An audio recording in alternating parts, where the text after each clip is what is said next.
Quiero darle la bienvenida a los estudiantes del diplomado de planificación y geomática. Yo soy Ramiro Salcedo, soy geógrafo y voy a estar a cargo de las clases del módulo 4 que tratan sobre teledetección o percepción remota.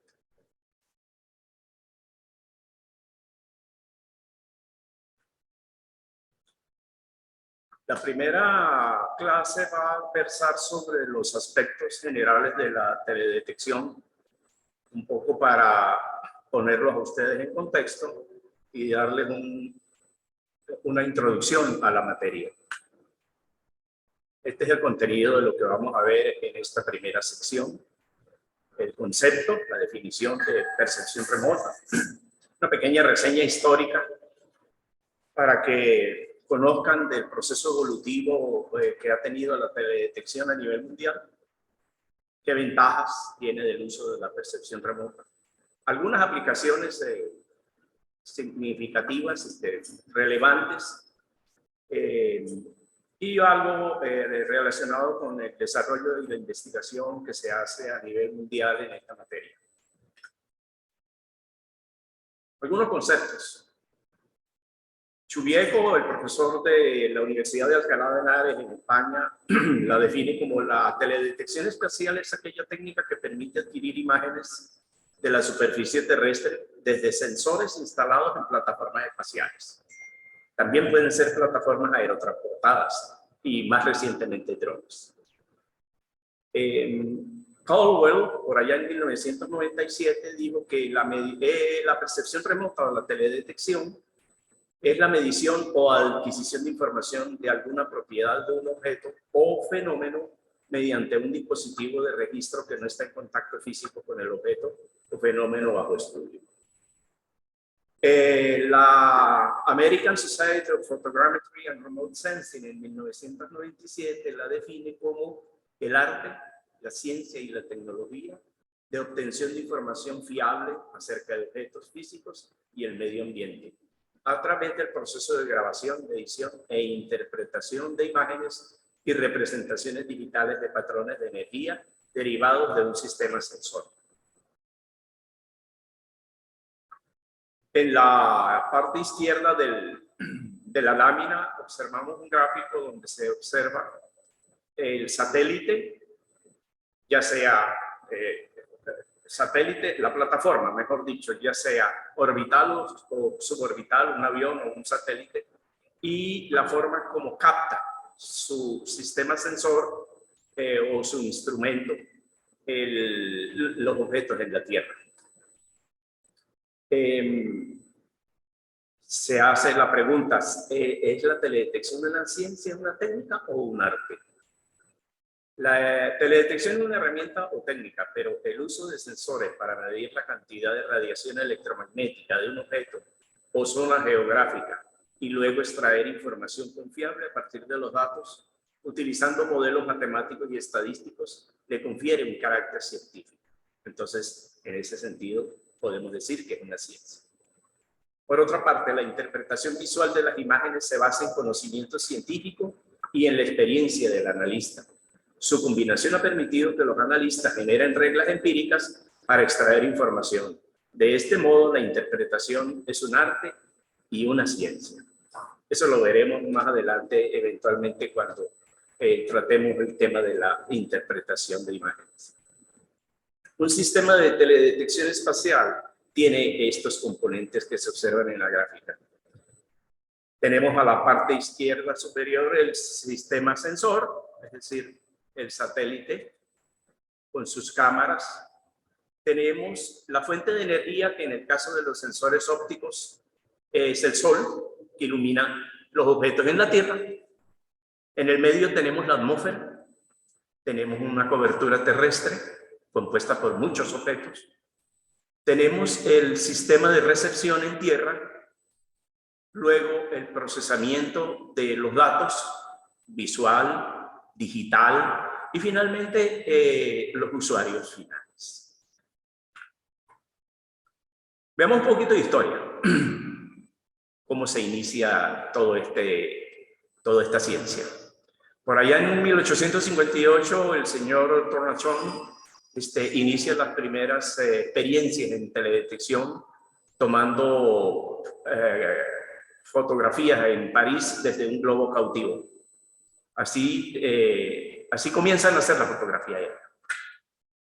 En 1860, en los Estados Unidos, James Wallace hace toma de imágenes de la ciudad de Boston a una altura de 1.200 pies, esos son 400 metros, también con globos cautivos. Se comienza a hacer los primeros estudios o a darse cuenta de que hay unas herramientas que puede ser extremadamente útil para hacer observaciones en este caso, de un entorno urbano. Principios del siglo pasado, 1908, 9, los hermanos Wright ponen en vuelo el primer avión. Esto abre camino a otras observaciones desde plataformas remotas, mucho más ágil y mucho más efectiva la toma de imágenes desde un avión. Viene la Primera Guerra Mundial, 1914-1918, y se inicia el uso masivo de fotografías aéreas. Los aliados se aprovecharon rápidamente del reconocimiento aéreo y aprendieron cómo trazar y monitorear exactamente los movimientos de las tropas enemigas. Las guerras generalmente siempre han sido extremadamente útiles para el desarrollo tecnológico en muchas áreas. 1939-45, Segunda Guerra Mundial. Se hace énfasis en mejorar la óptica de las cámaras y de las películas o las emulsiones. Se produce la primera película infrarroja, la desarrolla Kodak. Se comienzan a desarrollar o se produce una sofisticación en las técnicas de interpretación. Westinghouse desarrolla el primer sistema de radar de vista lateral, SLAR, por sus siglas en inglés, Side Looking Airborne Radar, y se hace el reconocimiento, por ejemplo, la fotografía que tenemos a la derecha son rampas de lanzamiento de los cohetes B1 y B2 desde los bosques de Peenemünde en Francia. Iban a aterrizar en las ciudades inglesas produciendo grandes daños. Ya en el 72 comienza la percepción remota satelital a nivel mundial. Se lanza el primer satélite Landsat, entonces se llamaban ERTS, ERTS 1. Se inicia el proceso de observación de la Tierra más exitoso hasta la fecha. El programa Landsat comienza en el año 72 y en este momento ya estamos utilizando el Landsat 9, que fue lanzado en agosto del año pasado y ya entró en producción, en operación, aproximadamente en octubre del año pasado. Sigamos con la reseña histórica. Siguiendo en el tiempo, en el año 74, Estados Unidos inicia el programa meteorológico GOES. Los satélites GOES son satélites meteorológicos que captan un hemisferio completo del planeta en forma permanente. No son tomas de imágenes individuales, sino es un continuum de datos que son recibidos por una cámara y enviados a tierra para su utilización en pronósticos meteorológicos. En el 77, la Agencia Espacial Europea lanza el primer satélite meteorológico, el Meteosat 1. En el 78, Estados Unidos pone en órbita el satélite SeaSat para investigaciones marinas. En el 78 también se inicia la serie de satélites Tyros con sensores de alta resolución radiométrica más reducida resolución espacial de 1 kilómetro, porque la idea de los satélites Tyros es hacer observaciones a nivel regional, no a nivel local. En el 79, Rusia desarrolla los primeros sistemas satelitales oceanográficos. En el 82, Landsat 4 cambia de configuración y ya estamos hablando de una resolución de 30 metros y 7 bandas. Landsat 5 sigue la misma política En el 86 Francia entra en el programa espacial de observación de la Tierra con los satélites Spot. Ya van por el 7. En el 88 India inicia también el programa de percepción remota satelital con satélites de 6 metros de resolución espacial.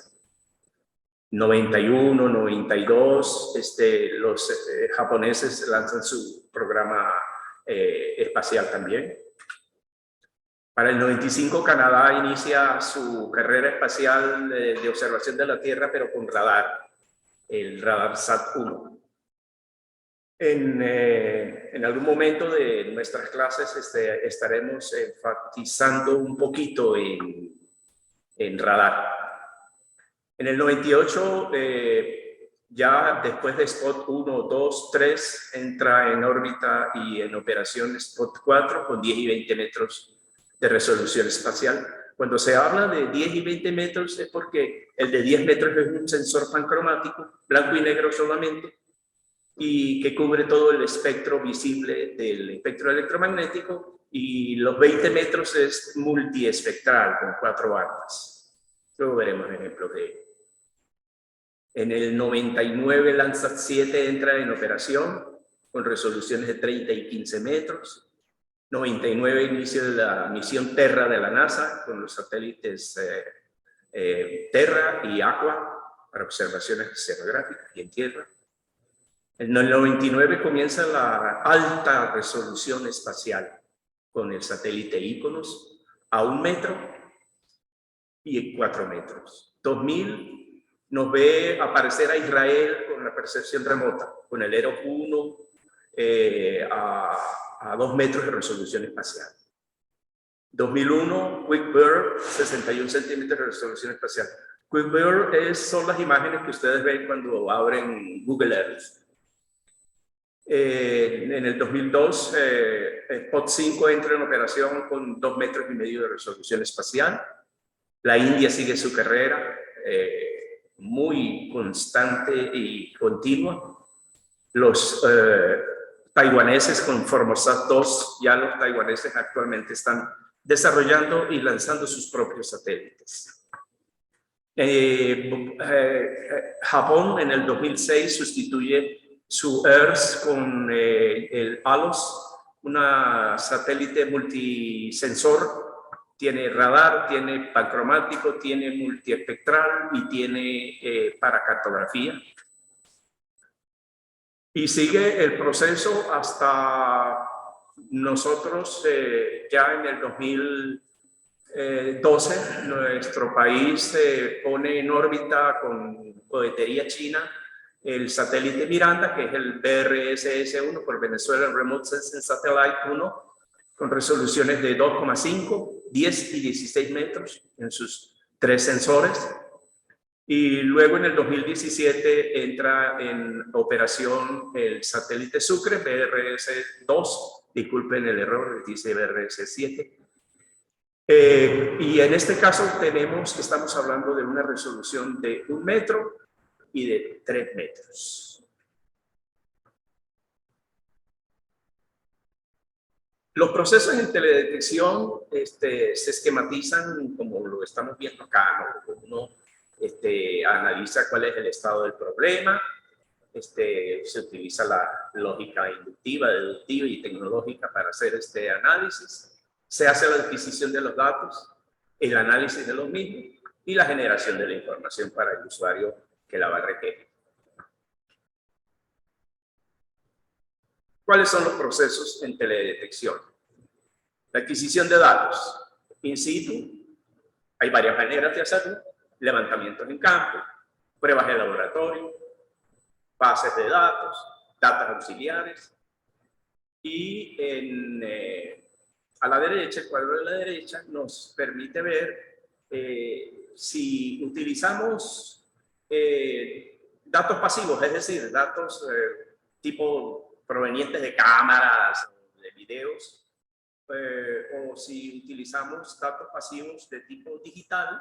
Entonces estamos hablando de cámaras digitales, sensores multiespectrales, matrices lineales, espectroradiómetros de campo.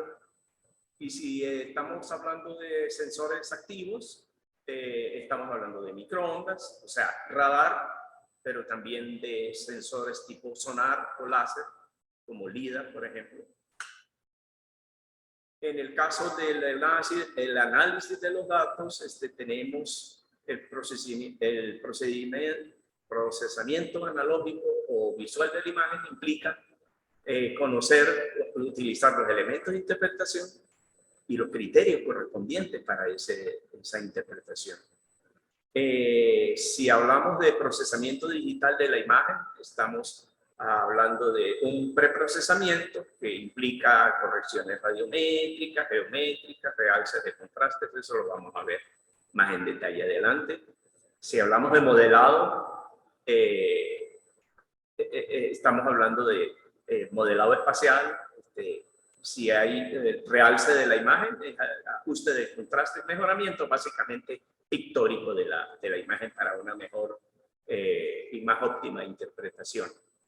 Reconocimiento de patrones, que puede ser estadístico y sintáctico, sistemas expertos, base de datos de conocimiento e inferencia, o también redes neuronales artificiales.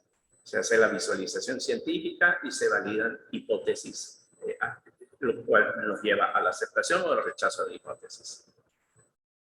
Siguiendo con los procesos en teledetección, tenemos la generación de la información.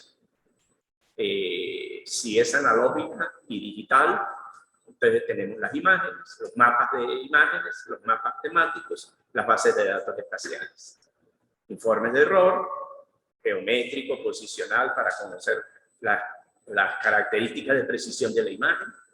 Si es estadístico, univariado o multivariado. Gráficos en 1, 2 o 3 dimensiones. Y los metadatos, que siempre son muy importantes para conocer las características de la información que se está generando o que se está utilizando. ¿Cuáles podríamos decir que son las ventajas de la teledetección espacial? En primer lugar, datos homogéneos, instrumento de medida único, datos espacialmente consistentes. No solamente en el espacio, sino en el tiempo hay consistencia.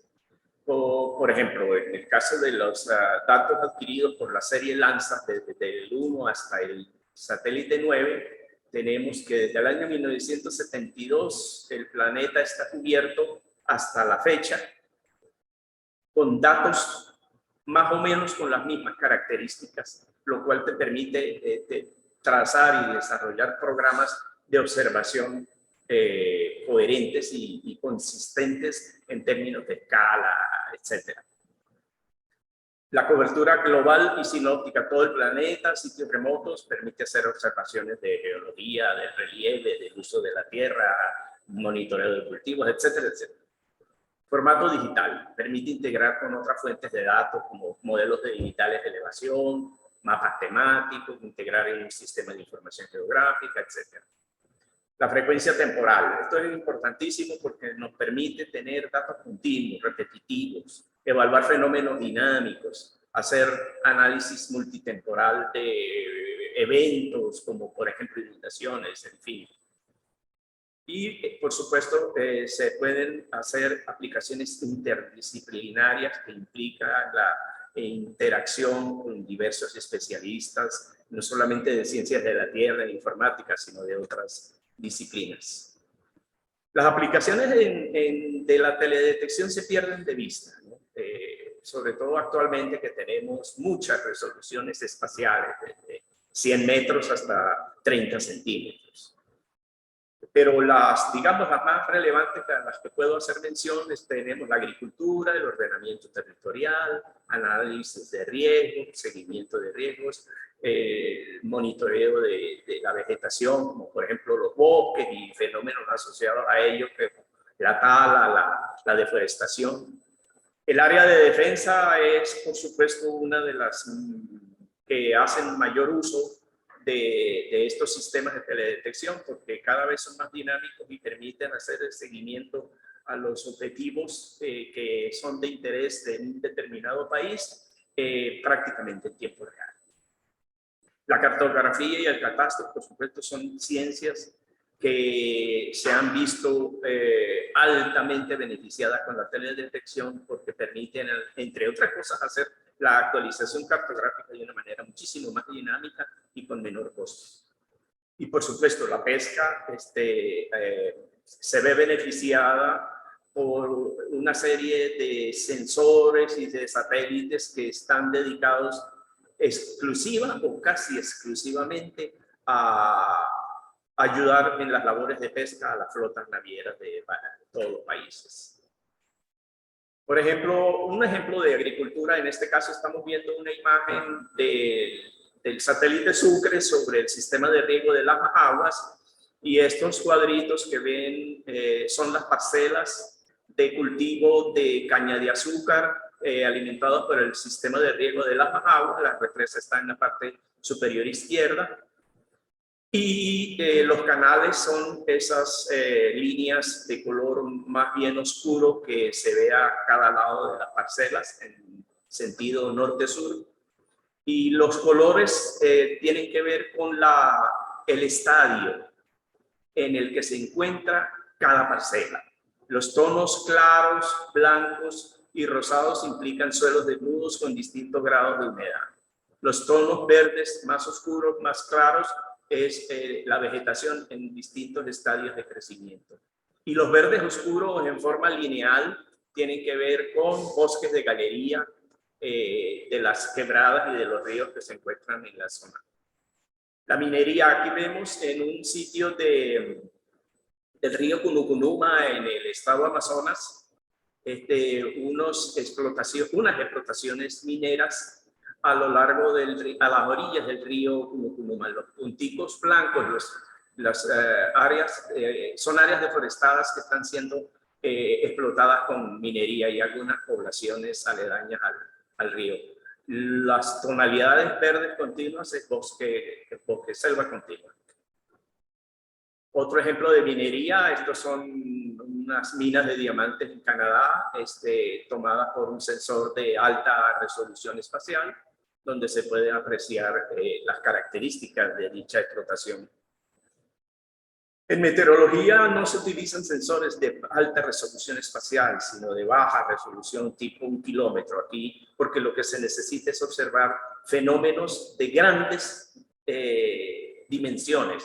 Un huracán como este que estamos viendo aquí en la costa de Baja California, frente a México, en el Océano Pacífico, ocupa fácilmente unos 1000 kilómetros de diámetro. Inundaciones o administración de emergencias y desastres. En este caso estamos viendo unas inundaciones bastante dramáticas ocurridas en mayo del año 2014 en Croacia, y podemos hacer contabilidad de las viviendas y de la infraestructura vial que está siendo afectada en este caso. Esto es muy importante no solamente para tomar medidas de ayuda, de socorro a la población que está siendo afectada por una inundación, sino para que las compañías de seguro evalúen efectivamente los daños ocurridos y las correspondientes indemnizaciones a que haya lugar.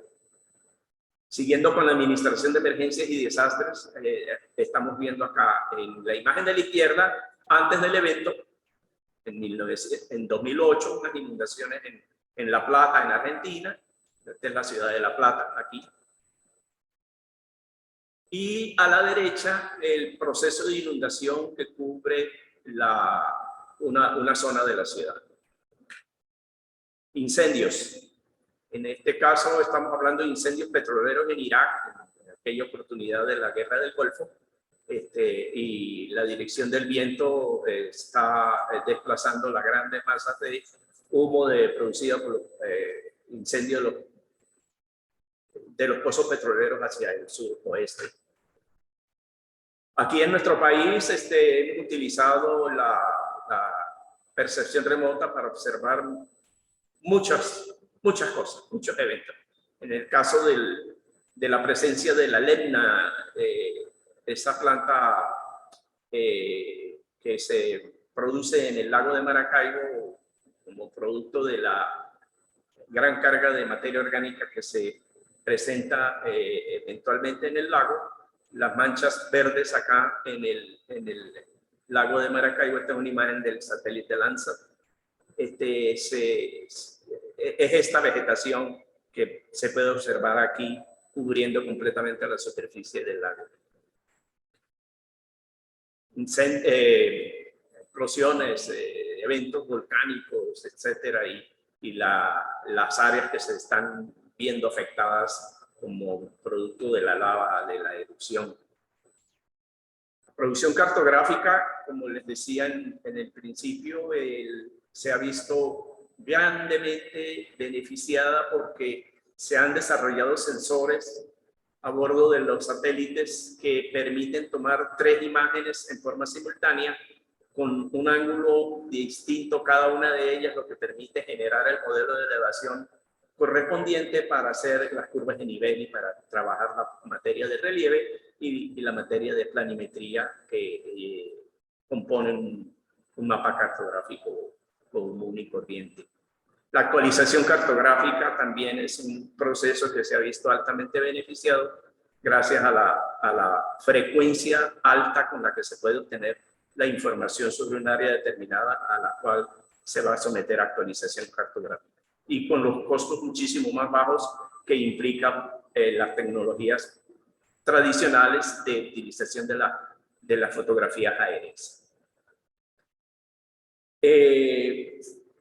Un aspecto interesantísimo y muy importante en todo este proceso es la posibilidad de integrar distintas tecnologías. Por ejemplo, la geomática implica la integración o el uso de 4 tecnologías e integración de las mismas para un propósito específico.